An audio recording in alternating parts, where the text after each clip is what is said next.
An manifestava il suo splendore nell'abitazione celeste. Il luogo dove egli abitava non presenta tracce di vegetazione. Era un pianeta privo di vita o era magari, chissà, un qualcosa di volante tipo un'astronave madre?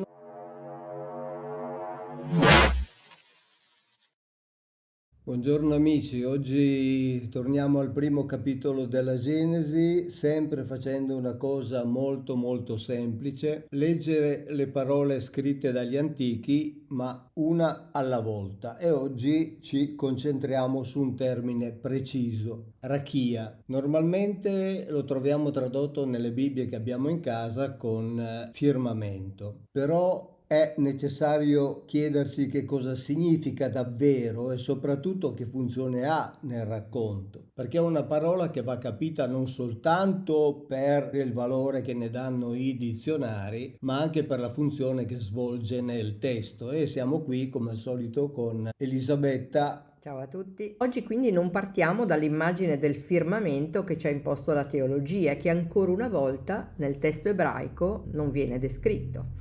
La parola chiave per una lettura rispettosa oggi è rachia, quindi non firmamento, ma possiamo per ora cautamente conservare il termine rachia. Sì, esatto, e vedremo che forse quel firmamento non è affatto il cielo come lo immaginiamo noi, potrebbe essere qualcosa di molto più concreto e decisamente diverso, per la verità. Ricordiamo ancora una volta l'inizio di Genesi 1:1. Bereshit bara Elohim et Hashamayim vehet haaretz.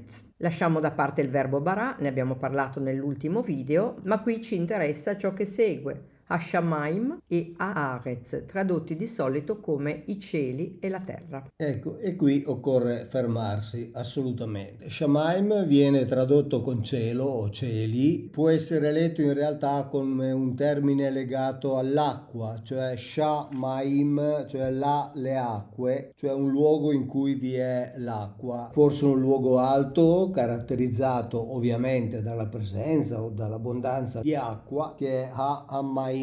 Aretz invece in questo contesto è la terra intesa come suolo, zona asciutta, zona libera dall'acqua in sostanza. Già dall'inizio leggiamo una distinzione tra acque e terra asciutta, e non si parla assolutamente di cieli. Sì, proprio così. Siamo in realtà al primo giorno di lavoro degli Elohim, ovviamente, e il testo ci mette davanti una situazione molto concreta. Da una parte ci sono le acque, dall'altra una terra, un territorio che però non è ancora pronto per essere abitato. Infatti, a fine versetto non c'è l'espressione che tutti conosciamo leggendo il primo capitolo della Genesi, e Dio vide che era cosa buona. Siamo alla fine del primo giorno, cioè del primo blocco di lavoro fatto dagli Elohim, che però, ripeto, non dicono e vide che era cosa buona, perché evidentemente il lavoro non era ancora finito. והארץ הייתה תוהו ובוהו וחושך על פני תהום ורוח, אלוהים מרחפת על פני המים. Dunque la terra era tohu va vohu, senza forma e vuota? Sì, infatti il versetto 2 dice che questa terra era proprio Tohu Vavohu. La tradizione ci ha abituati a leggere informe e vuota. Ma che cosa significano concretamente queste due parole? In realtà questi due vocaboli descrivono una situazione visiva, cioè un territorio non modellato, non preparato, non lavorato e quindi di conseguenza un territorio non abitato. Nessuno vi si era ancora installato e nessuno lo aveva trasformato per renderlo funzionale ad uno scopo. È molto interessante, per esempio, che nella Bibbia dei 70, cioè quella scritta in greco, questo stato del tohu vavohu venga reso con akataskeustos, che significa non preparato, non lavorato, non costruito, non sistemato. E questa è una chiave importante, quindi non siamo davanti ad un concetto metafisico, chissà un caos primordiale, confuso, di cui non si sa nulla, ma a un territorio che esiste, che deve essere organizzato, e lo descrivono così in effetti anche i Sumeri. Vi leggo qualche versetto tratto dalle traduzioni accademiche. Per esempio all'inizio si dice An era An o Anu in sumero accadico, manifestava il suo splendore nell'abitazione celeste, quindi aveva un'abitazione celeste che emanava luce. Il luogo dove egli abitava non presenta tracce di vegetazione. Quindi che cos'era? Era un pianeta privo di vita o era magari, chissà, un qualcosa di volante tipo un'astronave madre? Non lo sappiamo. I poteri di Enlil, che era il figlio di Anu, non erano stati distribuiti nei paesi. I grandi dei, gli Anunna, non circolavano sulla terra, quindi qui ci viene detto chiaramente che gli Anunna, che sono chiamati Anunna finché non sono sulla terra, diventano Anunnaki quando invece sono sulla terra, sono il corrispettivo in sostanza degli Elohim biblici. E qui, lo ripeto, viene detto che gli Anunna non circolavano sulla terra. Quindi dove circolavano? E poi ancora scrive: quando gli dei resero stabile il paese, costruirono le abitazioni per gli uomini futuri. Quindi c'era un progetto. Quando essi quindi scavarono i fiumi che sono la vita del paese, quindi siamo in un momento in cui gli Anunnaki vogliono intervenire su questo territorio che ha bisogno di essere in un qualche modo regolato. Ma poi ancora, An ed Enlil tracciarono il loro disegno riguardante il mondo. Enki radunò le acque e divise gli spazi abitabili. Quindi sono frasi che possono tranquillamente essere messe in parallelo con quelle bibliche. Enki fece confluire le acque da ogni parte, ripulì i canali più piccoli, preparò anche i fossi di irrigazione. Guardate quant'è interessante mettere in parallelo i racconti biblici con i racconti sumero-accadici. Dopo che Enki organizzò la regione della palude, quindi quella fase in cui acqua e terra erano ancora confuse tra di loro, facendovi crescere alberi antichi e verdi germogli di canna, pose negli acquitrini e nella palude pesci e uccelli. E se andate avanti nel leggere i versetti della Bibbia che vi ha letto Elisabetta, troverete proprio che gli Elohim hanno fatto questo. E infine vi leggo ancora soltanto una frase da questo voluminoso tomo: quando le dighe e i canali furono messi a punto, quando i pozzi furono scavati in profondità. Quindi siamo esattamente nella stessa situazione che stiamo descrivendo qui. Ovviamente nel libro della Genesi è molto sintetizzata, è una sorta di riassunto. I Sumeri sono stati molto più generosi nel darci notizie particolareggiate. Possiamo dire appunto che il concetto di vuoto e informe non andrebbe probabilmente inteso come nulla assoluto, quindi come hai già detto tu, come concetto metafisico, ma in maniera molto più concreta, come una zona non ancora resa abitabile, un territorio incolto, non ancora predisposto per la vita. E allora il racconto prosegue, ci troviamo davanti a una serie di interventi tecnici, operativi, mi riferisco ad esempio al Ruach e alla ricognizione che viene descritta in questa parte del versetto. Veruach Elohim merachefet al pnei hamaim. Il Ruach degli Elohim aleggiava sulla superficie delle acque. E di questo abbiamo parlato molte volte. Infatti abbiamo qui il passo che che descrive letteralmente la ricognizione del Ruach degli Elohim che alleggiava appunto sulla superficie delle acque. Non parliamo di spirito di Dio, ovviamente, certo. Ruach non nasce come spirito nel senso spiritualistico o metafisico che poi verrà aggiunto successivamente, ma come vento, come aria, come qualcosa che si muove facendo muovere l'aria nello spazio aereo. Qui lo richiamiamo solo per dire una cosa: la scena sembra, anzi è proprio quella di una ricognizione su un territorio. Gli Elohim prendono visione di questa zona, vedono che ci sono acque e c'è anche della terra, ma che la zona non è ancora adatta ad un insediamento stabile. Bisogna in sostanza fare luce, bisogna capire, bisogna decidere dove e come intervenire. E proseguiamo con Genesi 1:3. Vayomer Elohim Yehi Or, Vayehi Or. Elohim disse sia luce e luce fu. Vayar Elohim et Aor Kitov, Vayavdel Elohim ben Haor uven ha Choshech. E vide Elohim la luce che era buona e divise Elohim la luce dal buio. E ancora in Genesi 1:5 Vaikra Elohim Laor Yom Vela Choshech Kara Laila Vayehi Erev Vahini Boker Yom Ead. Elohim chiamò la luce giorno e il buio chiamò notte e divise Elohim la luce dal buio. Ma qui, Mauro, c'è una stranezza. Gli Elohim fanno la luce prima del sole e della luna,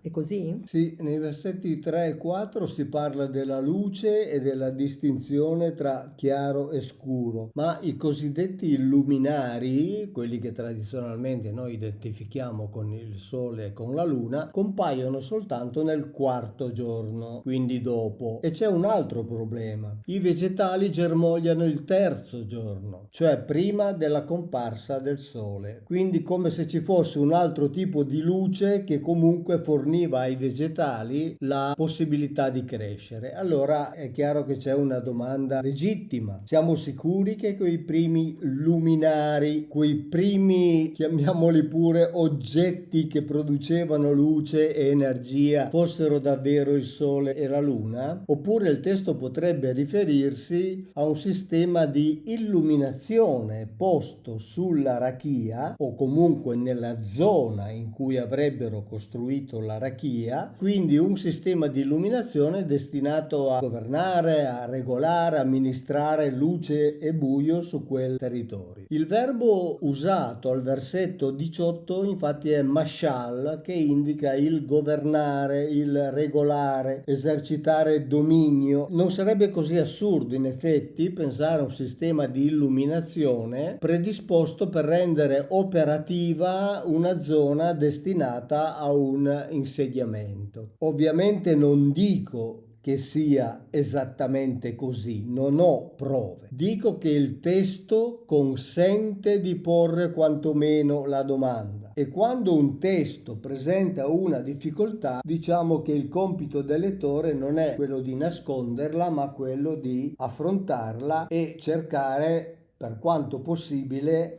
di dare una spiegazione, perché il racconto così come fatto sarebbe assurdo proprio nella successione degli eventi. Siamo in Genesi 1:6. Vayomer Elohim Yehi Rakia Betoch Hamaim Vehi Mavdil Ben Maim Lamaim. Nel secondo giorno Elohim dice: sia una rachia in mezzo alle acque e sia separante tra acque e acque. Quindi il testo dice cose molto chiare. Primo, ci sono delle acque. Secondo, queste acque devono essere separate. Terzo, in mezzo viene posto questo qualcosa chiamato rachia. Quarto, il lavoro, anche dopo la rachia, cioè anche dopo averla costruita, è incompleto e infatti non viene definito cosa buona, come invece avviene di solito negli altri giorni, alla fine dei lotti di lavoro. La tradizione traduce firmamento, ma il termine ebraico è molto più concreto. Per esempio il dizionario più importante, il Brown Driver Briggs, lo definisce come una superficie solida estesa, come battuta battuta, fatta uscire con forza, e la radice raka indica infatti battere, tendere battendo, imprimere, far venire fuori con forza. Quindi è il gesto del lavorare una materia per distenderla e per renderla una superficie. D'altra parte io penso che gli antichi israeliti, come gli altri antichi popoli, sapevano bene che la pioggia arrivava dalle nubi e non da chissà quali buchi fatti chissà dentro che cosa. Non erano stupidi, insomma. Quindi rakia non è una parola mitica per indicare il cielo, ma richiama una superficie solida, concreta. Sì, e non basta. Difatti i traduttori greci della Septuaginta hanno reso il termine con stereoma, che significa innanzitutto struttura solida, sostegno, corpo solido, base, fondamento. Quindi anche loro hanno colto un valore assolutamente concreto, materiale, fisico del termine. E a questo punto dobbiamo chiederci come definiamo noi una superficie solida, estesa, costruita ovviamente con dispendio di energie, che separa acque che stanno di sopra da acque che stanno di sotto. Noi la chiamiamo sbarramento, la chiamiamo diga. Attenzione, non sto dicendo che la traduzione di rakia sia semplicemente diga, sto dicendo che nel racconto questo elemento funziona come una diga, cioè separa, trattiene, organizza e regola delle acque, o quantomeno consente la regolazione delle acque. Quindi Genesi 1:7 Vayas Elohim et harakia vayavdel bein hamaim asher mitachat la rakia uven hamaim asher meal la rakia vayehi chen. Elohim fece rakia e divise le acque che erano sotto la rakia da quelle acque che erano sopra la rakia. Perché dice che gli Elohim fecero concretamente la rakia? Il verbo è asa, infatti, come abbiamo visto nel video precedente, e asa significa fare, costruire, fabbricare. Non viene neanche usato bara, quindi questo atto nuovo non fa neppure parte della creazione, no? Abbiamo visto all'inizio che c'è la creazione del cosmo, dell'universo senza il firmamento, e nel momento in cui viene fatto il firmamento non si usa neanche più il termine bara, a riprova del fatto che non c'è stata nessuna creazione, ma siamo davanti a un'opera di fabbricazione vera e propria. E se restiamo nella visione tradizionale abbiamo una stranezza. Dio crea o creerebbe i cieli e la terra senza il firmamento, che come ho già detto è un'assurdità priva di qualunque senso, e solo successivamente non più crea ma costruisce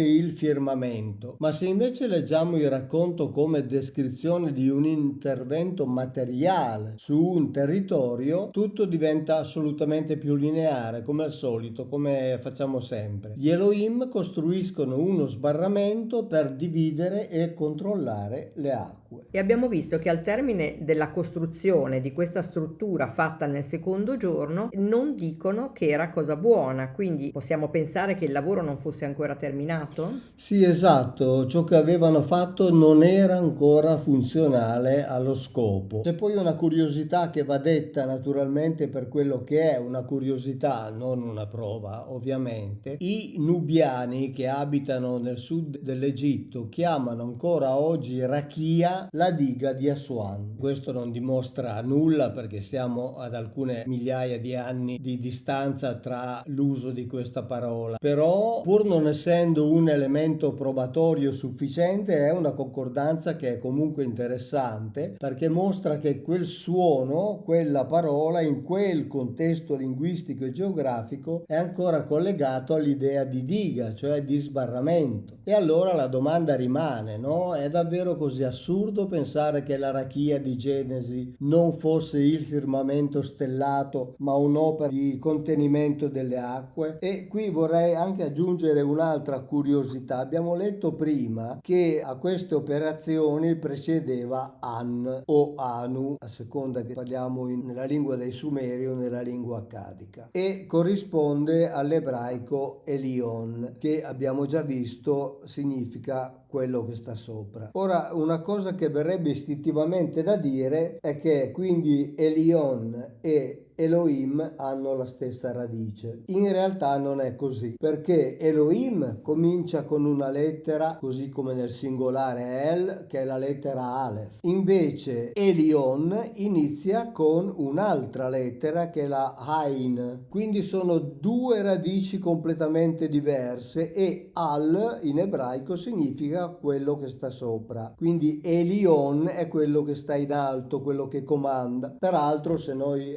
pensiamo un attimo al nome della compagnia aerea di bandiera israeliana, si chiama proprio El Al, scritto il primo con la Aleph da destra a sinistra ovviamente, il secondo con la Ain. Contiene proprio le due parole di cui vi sto parlando e significa verso l'alto. Ecco, questa è soltanto come una curiosità legata all'attualità. Dopo la costruzione dell'arachia non compare appunto la formula vide che era buono. Sì, ed è un dettaglio che passa spesso inosservato.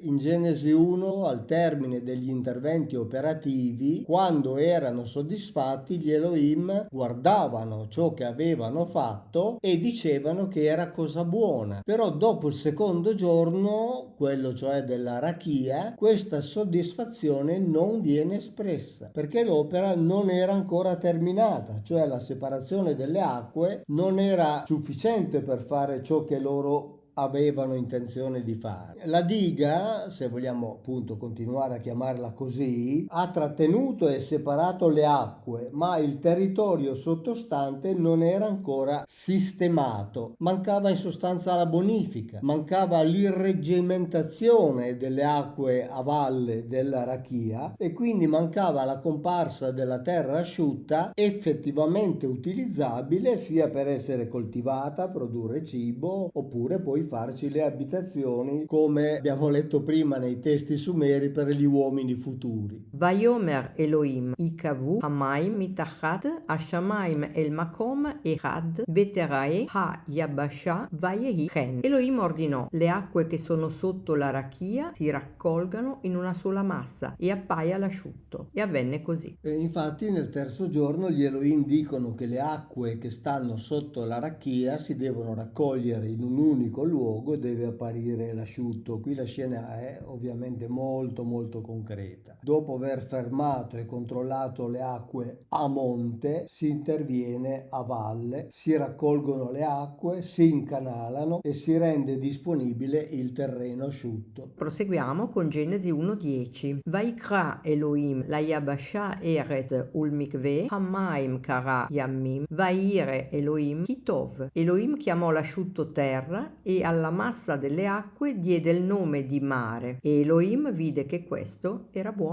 Ecco, stando ai dizionari di ebraico biblico, il termine tradotto con mari, cioè yamim, può avere in realtà anche il valore di acque limpide e questo si adatta bene a un intervento di bonifica. Quindi da un territorio paludoso, melmoso, confuso, si ricava terreno asciutto, terreno compatto, coltivabile e contemporaneamente acqua separata, pulita, acqua disponibile per vari usi, naturalmente. Quindi è solo a questo punto, infatti, che dice e vide che era buono. In quel momento l'opera era divenuta funzionale. In quel momento il territorio era pronto per l'attività successiva, cioè far germogliare i vegetali, piantare alberi, predisporre anche una zona abitabile, come per esempio abbiamo letto prima, per gli uomini futuri. Quindi questa lettura non nasce nel vuoto. Per esempio nella cosiddetta Genesi di Eridu si dice che Marduk eresse un argine, una diga presso la grande acqua e mutò la palude in terra secca. Sembra di leggere i versetti biblici in realtà, quindi è difficile non notare il parallelo, no? Contenimento delle acque e trasformazione del territorio attraverso un'opera di bonifica. In un altro testo catalogato NBC 11108, questo importante, si parla di una terra al buio, come si parlava qui all'inizio, in cui non si attingeva acqua, non si produceva nulla, non si scavavano solchi. Poi arrivano gli interventi che rendono quel territorio utilizzabile e anche qui non possiamo parlare di creazione dal nulla, non ne parlano i testi sumero-accadici. Siamo veramente davanti a racconti di sistemazione, organizzazione, trasformazione di un ambiente per una colonizzazione. Possiamo tornare alla domanda iniziale: il cielo era davvero un cielo o il testo parlava di una rakia, una superficie solida, costruita, posta probabilmente a separare e regolare le acque? Non chiediamo al lettore di credere ad una nuova dottrina, ad un nuovo dogma. Chiedo solo di fare ciò che andrebbe sempre fatto davanti a un testo antico e che purtroppo non è chiarissimo, lo abbiamo visto. Quindi bisogna leggere le parole, rispettare per quanto possibile il significato dopo averlo colto, osservare la funzione che hanno nel racconto, nel contesto, che è sempre fondamentale per capire. E se la parola non dice firmamento nel senso teologico che ci è stato insegnato, forse è il momento di restituire alla Genesi la sua concretezza. Rakia quindi, se tradotta con struttura solida di contenimento, a me pare almeno che si inserisca in modo più coerente nel racconto, che a questo punto anche acquisisce un senso concreto, fa scomparire l'assurdità di fantomatici cieli creati senza un firmamento e fa comprendere come mai gli Elohim si dichiarano soddisfatti del lavoro compiuto solo nel momento in cui tutto è pronto per l'insediamento e la produzione di tutto ciò che serve per la vita di una specie di individui in carne ed ossa, quali erano loro, come abbiamo visto più volte, che decidono di installarsi in quel territorio. E quindi direi che gli Elohim sono i veri attori, protagonisti di questa primissima fase del racconto biblico, e che poi risulteranno essere anche i fabbricatori dell'Homo sapiens. E possiamo dire quello stesso Homo sapiens che ancora oggi sta cercando di ragionare sui testi antichi per comprendere davvero le sue origini, che sono state narrate sostanzialmente nello stesso modo dai popoli di tutti i continenti del pianeta. È proprio così, è quella storia univoca che si trova su tutta la Terra, presso i popoli di tutti i continenti, cosa che abbiamo approfondito nel libro Cieli in fiamme, scritto con Erich von Däniken, che ha raccolto appunto tutti questi racconti nei suoi lunghi viaggi fatti per decenni attorno al mondo. In quel libro abbiamo messo appunto in parallelo ciò che è scritto nella Bibbia con ciò che hanno raccontato gli altri popoli. Tutti parevano conoscere la stessa storia e quindi noi non possiamo far altro che continuare a fare finta di credere che sia vero. Grazie a tutti, ciao e alla prossima. Ciao a tutti!